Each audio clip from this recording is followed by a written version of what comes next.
So hey guys, welcome back to the channel. In today's tutorial I'll show you how to set your read message as a mark as unread in WhatsApp Business. So let's get it started. At first, make sure you have the WhatsApp Business app downloaded from Google Play Store or App Store, and also make sure that you have logged into your account. So let's open it.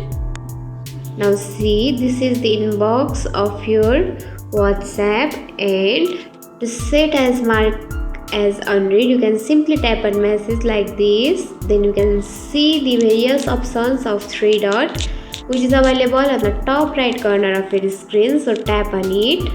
Then you can see the option of mark as unread. So again tap on it. Now see, your message has been set as mark as unread in WhatsApp Business. And that's it. If you found this tutorial helpful, don't forget to like, comment, share, subscribe, and also hit the bell icon for more easy tutorials. I'll see you in the next video.